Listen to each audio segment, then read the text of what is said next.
एक दोपहर जब रमेश ऑफिस में व्यस्त था, तभी उसका फोन बजा। एक अनजान और रहस्यमयी आवाज। रमेश जी, आपकी पत्नी के बारे में कुछ बताना है। कौन हो तुम? क्या बकवास है ये? रमेश ने गुस्से में फटकार लगाई, लेकिन आवाज शांत रही। मैं आपका शुभचिंतक हूँ। आपकी पत्नी के अवैध संबंध हैं। अगर आप अभी नहीं संभले तो ये खबर फैलते फैलते आपकी बदनामी का कारण बनेगी। रमेश ने कहा, क्या सबूत है तुम्हारे पास? सबूत ढूंढना मेरा काम नहीं। आप खुद देख लें। आपका घर अय्याशी का अड्डा बन चुका है। और फोन कट गया। रमेश कमरे की अलमीरा में छुप गया। विभा की आहटें कमरे में गूंजती रहीं। तभी उसका फोन बजा। विभा कह रही थी, रास्ता साफ है, जल्दी से आ जाओ, लेकिन जरा सावधान रहना। मुझे लगता है उसे शक हो गया है। रमेश का दिल धक धक करने लगा। थोड़ी देर बाद दरवाजे की घंटी बजी। एक 30-32 साल का आकर्षक युवक बेडरूम में दाखिल हुआ। रमेश की आंखें फटी की फटी रह गईं।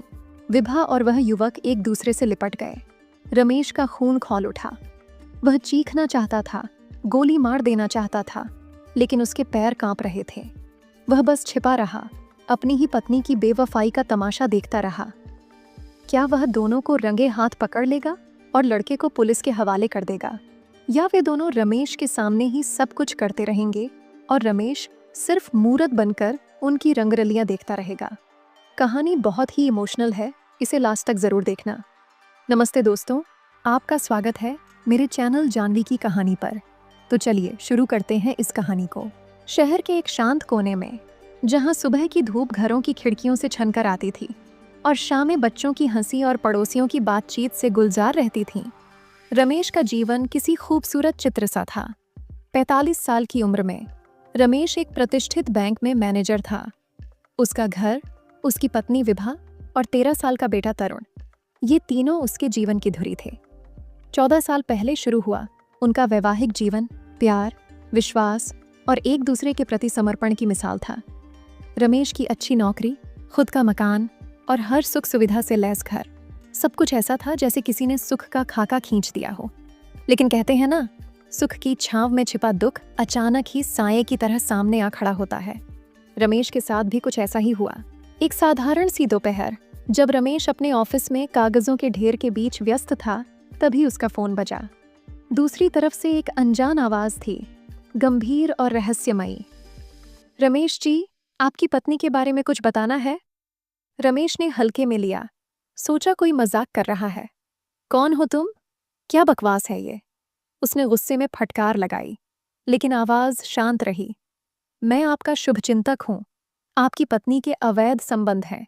अगर आप अभी नहीं संभले तो ये खबर फैलते फैलते आपकी बदनामी का कारण बनेगी। रमेश ने हंसी में उड़ा दिया, फोन ट्रेस करने की धमकी दी, लेकिन उस आवाज ने बिना डरे कहा, सबूत ढूंढना मेरा काम नहीं। आप खुद देख लें, आपका घर अय्याशी का अड्डा बन चुका है। और फोन कट गया। रमेश का दिमाग सुन्न हो गया। 14 साल का साथ, एक बेटा, सुखी संसार, क्या ये सब एक झूठ था? विभा, एक 35 साल की बहुत ही खूबसूरत, हंसमुख और घर को संवारने वाली महिला, क्या वह उसे धोखा दे सकती थी? उसका मन सवालों के भंवर में फंस गया। रमेश रात भर करवटें बदलता रहा। उसने सुना था कि इस उम्र में औरतों में फिर से जवानी के रंग उभरते हैं, लेकिन क्या ये सच था? और अगर था, तो वह इस शक को कैसे यकीन में बदले? विभा के व्यवहार में कोई बदलाव नहीं था। वही मुस्कान, वही देखभाल, वही घर संभालने की जिम्मेदारी। फिर भी उस अनजान कॉल ने उसके दिल में शक का ऐसा बीज बो दिया जो धीरे धीरे पनपने लगा।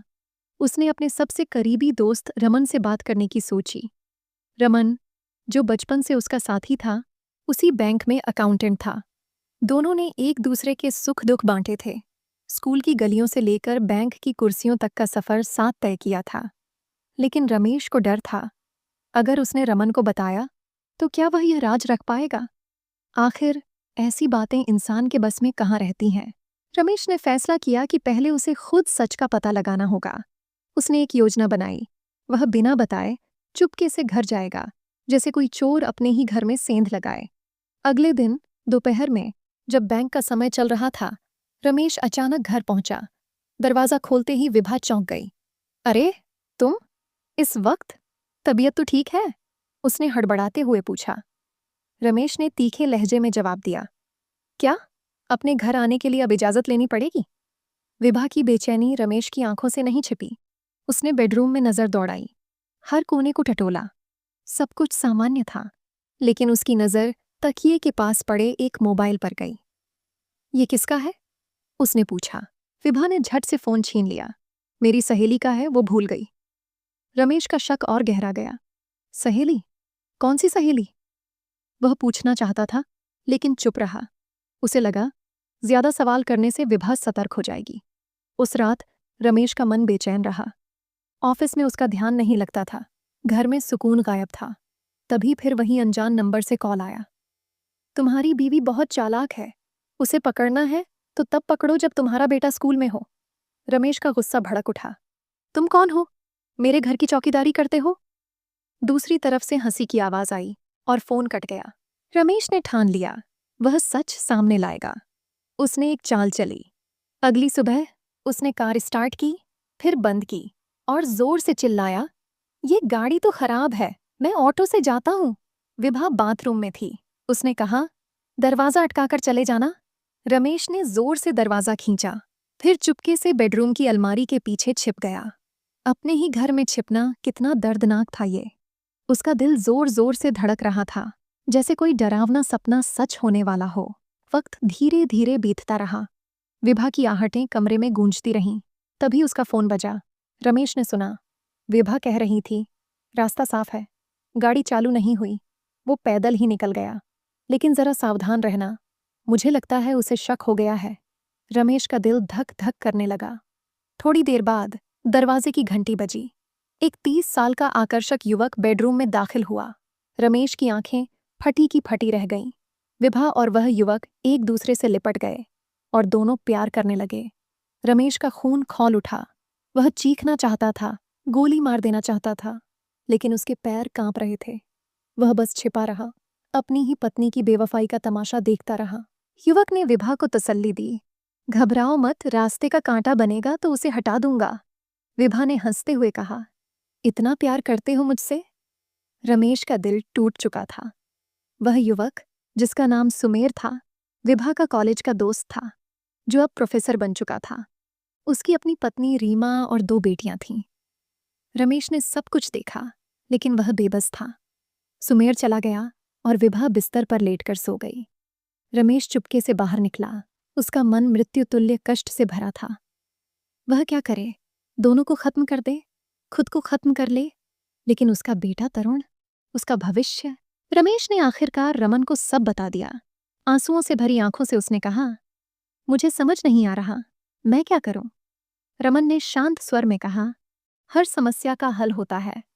उसने रमेश को एक जासूस से मिलवाया। टाइगर एक अनुभवी जासूस था, जिसके पास हर मुश्किल सवाल का जवाब था।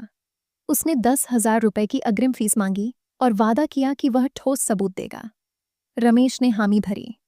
टाइगर ने रमेश के घर में खुफिया कैमरा लगाया और अगले दिन रमेश को एक सीडी सौंपी, जिसमें विभा और सुमेर की सारी करतूतें कैद थीं। टाइगर ने बताया कि सुमेर और विभा का रिश्ता कॉलेज के दिनों से था, जो फेसबुक के जरिए फिर से परवान चढ़ा था। सुमेर की पत्नी रीमा एक शिक्षित और खूबसूरत महिला थी, लेकिन वह अपने पति की हरकतों से अनजान नहीं थी। रमेश ने सोचा, क्यों ना रीमा को सच बता दे। शायद वह सुमेर को सबक सिखाए और उसका घर टूटे जैसा रमेश का टूट रहा था। रमेश सुमेर के घर पहुंचा। दरवाजा रीमा ने खोला। रमेश ने अपना परिचय दिया और सीढ़ी दिखाकर सारी बात बताई। रीमा का चेहरा उदास हो गया, लेकिन उसका जवाब रमेश को चौंका गया। मुझे अपने पति के चरित्र का पता था, लेकिन मेरी 2 बेटियां हैं, मैं अपना घर नहीं तोड़ सकती। आप मर्द हैं, नौकरी है, आप अपनी पत्नी को क्यों नहीं छोड़ देते? रमेश निराश लौट आया। उसने सोचा, शायद विभा के पिता लखनपाल कुछ कर सकें। रमेश लखनपाल के पास पहुंचा और उन्हें सीढ़ी सौंपकर सारी बात बताई। लखनपाल ने दुखी स्वर में कहा, बेटी अब पराई हो चुकी है, तुम्हें ही इसे संभालना होगा। उन्होंने विभा को फोन पर समझाया, अपना घर, अपना पति, बच्चे, एक औरत के लिए यही सब कुछ होता है। तुम जिस रास्ते पर चल रही हो वह विनाश का रास्ता है। लेकिन वासना में डूबी विभा कहाँ सुनने वाली थी। विभा को जब पता चला कि रमेश को सब कुछ पता है, उसने सुमेर को फोन किया। तुम मुझसे कितना प्यार करते हो, मुझसे शादी कर सकते हो। सुमेर ने साफ मना कर दिया। मैं अपनी पत्नी और बेटियों को नहीं छोड़ सकता। ये रिश्ता बस मन बहलाने का था। विभा टूट गई। उसने अपने पति को धोखा दिया और अब सुमेर ने उसे ठुकरा दिया। वह रमेश के सामने गिड़गिड़ाई, माफी मांगी, लेकिन रमेश का विश्वास टूट चुका था। तुमने मेरे घर को अय्याशी का अड्डा बनाया, मैं तुम्हें कभी माफ नहीं कर सकता, उसने कहा। तभी तरुण स्कूल से लौटा। माँ को रोते और पिता को गुस्से में देखकर वह भी रो पड़ा। पापा, मम्मी को माफ कर दीजिए, मेरी पिटाई कर लीजिए, लेकिन मम्मी को मत डांटो। बेटे की मासूमियत ने रमेश का दिल पिघला दिया। उसने कहा, विभा, मैं तुम्हें तलाक नहीं दूंगा, क्योंकि हमारे बेटे को हम दोनों की जरूरत है। लेकिन जो विश्वास टूटा वह कभी नहीं जुड़ेगा। वक्त बीतता गया। विभा ने घर को फिर से संवारने की कोशिश की।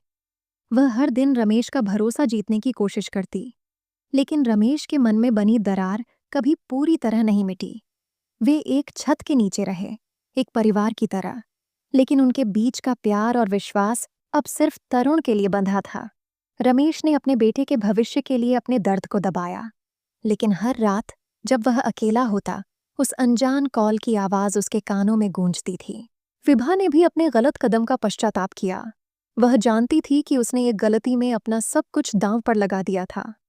सुमेर ने उसे ठुकरा दिया और अब वह अपने पति की नज़रों में भी वह सम्मान खो चुकी थी। लेकिन तरुण की खातिर वह हर दिन कोशिश करती रही। शायद एक दिन रमेश उसे माफ कर दे। ये कहानी हमें सिखाती है कि एक गलत कदम जिंदगी को कितना बदल सकता है। रमेश और विभा की कहानी सिर्फ उनकी नहीं, बल्कि हर उस इंसान की है जो अपने रिश्तों में विश्वास और धोखे के बीच जूझता है। क्या रमेश कभी विभा को पूरी तरह माफ कर पाएगा?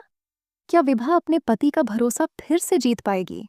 ये सवाल समय के गर्भ में छिपे हैं, लेकिन एक बात साफ है, प्यार और विश्वास की नींव पर बना घर एक बार टूटने के बाद फिर से वही नहीं हो सकता। दोस्तों, आपको ये कहानी कैसी लगी? क्या आपको लगता है रमेश को विभा को माफ कर देना चाहिए था? कमेंट में ज़रूर बताएं। ये वीडियो केवल मनोरंजन और शिक्षा के उद्देश्य के लिए बनाई गई है। मेरा मकसद किसी भी तरह की अनुचित बात या अश्लील भावना को बढ़ावा देना नहीं है। धन्यवाद।